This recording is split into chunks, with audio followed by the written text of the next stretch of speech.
네, 전 세계 코로나19 누적 사망자가 400만 명을 넘어섰습니다. 세계보건기구 WHO는 변이 확산과 백신 불평등을 확진자 급증의 원인으로 지적했습니다.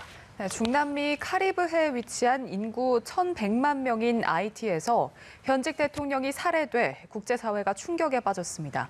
밤사이 들어온 글로벌 뉴스 김지수 기자와 살펴보겠습니다. 어서 오십시오. 안녕하세요. 네, 전 세계 코로나19 사망자가 400만 명을 넘어섰습니다. 세계보건기구가 지금이 어느 때보다 더 중요하다 이렇게 강조했는데 자세한 내용 전해주시죠. 네, 세계보건기구 WHO는 코로나19 누적 사망자가 400만 명을 넘어섰다며 비극적인 이정표라고 논평했습니다. 테오도로스 WHO 사무총장은 실제 사망자는 더 많을 것이라면서 이같이 밝혔습니다. 그러면서 변이 확산과 백신 불평등으로 확진자와 입원 환자가 급증하고 있으며 아프리카와 아시아, 중남미 일부 지역에서 사망자가 늘고 있다고 우려했습니다. 특히 수백만 명의 보건의료 노동자들이 여전히 백신을 접종하지 않았다는 사실이 끔찍하다고 비판했습니다. 접종률이 높은 일부 국가에서 마치 대유행이 이미 끝난 것처럼 긴장을 풀고 있고 부스터샷까지 계획하고 있다며 백신 국가주의는 도덕적으로 변명의 여지가 없다고 지적했습니다.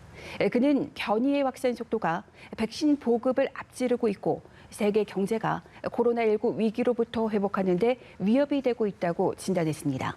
WHO는 또 코로나19 제한 조치 해제를 검토하는 국가들을 향해 극도로 주의해야 한다며 현 상황에서 지금까지 만들어온 성과를 잃지 않도록 해야 한다고 강조했습니다. 네, 말씀하신 것처럼 이제 WHO가 방역 조치를 해제하려는 나라들을 향해서 긴장을 늦춰서는 안 된다 이렇게 촉구를 했는데 대표적인 나라가 영국이죠. 오늘 19일에 모든 방역 조치를 풀 예정인데 우려했던 대로 확진자가 연일 늘고 있죠. 네, 영국에서 하루 신규 확진자가 3만 명을 넘어섰습니다. 7일 하루 신규 확진자는 32,500명으로 지난 1월 하순 이후 처음으로 3만 명을 넘어서며 5개월 반 만에 최다를 기록했습니다. 입원은 386명, 사망은 33명으로 입원과 사망은 이전 7일간에 비해 각각 40% 이상 증가했습니다. 이런 가운데 영국에서 오는 19일부터 모든 규제가 풀리고 다음 달 16일부터는 접종자를 대상으로 확진자 접촉 시 자가격리를 면제해 줄 예정입니다. 이 같은 봉쇄 전면 해제 소식에 감염 확산 우려가 커지자 영국 정부는 기차, 버스 등 대중교통과 상점에서 방역 규정을 자체적으로 정할 수 있게 방침을 정했습니다. 키어 스타머 노동당 대표는 존슨 총리가 올 여름을 혼돈으로 밀어넣고 있다고 비판했습니다. 존슨 총리는 밀집된 곳에서 마스크를 쓰는 건 상식이고 예의라며 정부는 방역을 법적 규제에서 개인 책임에 기반한 조치로 바꾸고 있다고 말했습니다. 백신 접종률에 따라 코로나19 확산 양상이 달라지고 있는 미국에서는 청소년 여름 캠프에서 집단 감염이 발생했습니다. 텍사스주의 한 교회의 여름 캠프에 참석한 학생과 어른 125명은 확진 판정을 받았는데 3명이 델타 변이에 감염됐고 6명은 2차 접종까지 마쳤으나 코로나에 걸린 돌파 감염 사례로 확인됐습니다. 현재 100곳에 가까운 나라에서 퍼지고 있는 델타 변이의 심각성을 다시 한번 확인할 수 있겠습니다.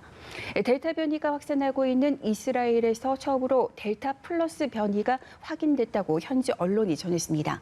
이스라엘에서 처음으로 4건의 델타 플러스 변이 감염 사례가 확인됐는데 이스라엘 당국은 이를 예의주시하고 있습니다. 델타 플러스 변이는 이전의 델타 변이와 유사한 것으로 알려졌으나 얼마나 전파력이 강한지 구체적인 연구 결과는 알려지지 않았습니다. 네. 그리고 매우 충격적인 소식이 밤사이에 전해졌는데요. 중남미 카리브해에 위치한 아이티.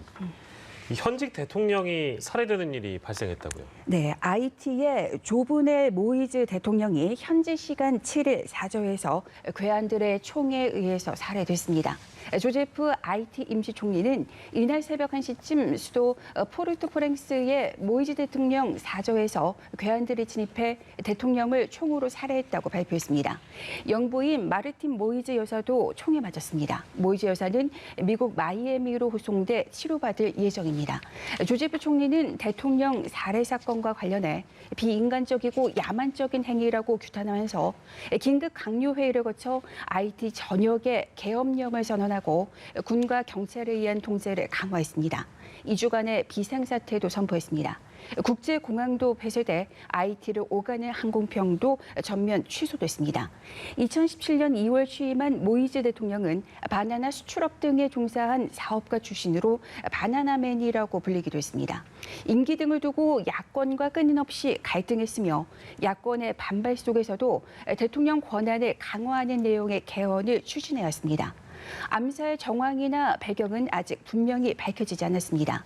조제프 총리는 대통령 암살 소식을 전하면서 고도로 훈련되고 중무장한 이들에 의한 매우 조직적인 공격이었다고 말했습니다. 하지만 정확히 어떻게 공격이 이뤄졌는지 용의선상에 오른 인물이 있는지를 비롯해 세부 사항은 공개하지 않았습니다. 총리는 살해범들이 IT 공용어 대신 영어와 스페인어를 사용했다고 전했습니다.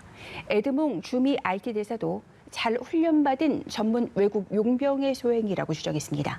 살해범들이 용병일 경우 누가 이들을 고용해 암살을 사주했을지를 밝혀내는 게 관건입니다. 일단 IT의 전국 혼란과 관련된 암살일 가능성이 제기됩니다.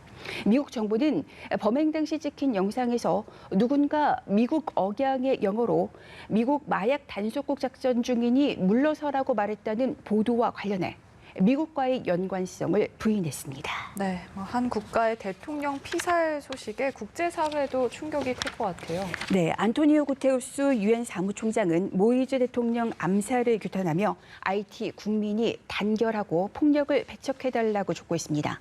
유엔 안전보장 이사회는 긴급 회의를 소집해 IT 상황을 논의할 예정입니다. 조 바이든 미국 대통령도 극악무도한 행위를 규탄하며 영부인의 회복을 진심으로 기원한다고 밝혔습니다. 이어 미국은 IT를 계속 지지하면서 지원할 준비가 돼 있다고 말했습니다. 유럽연합 EU는 이번 범죄로 IT가 불안정과 폭력의 소용돌이에 빠질 위험이 있다며 가해자들을 반드시 찾아내 심판해야 한다고 강조했습니다.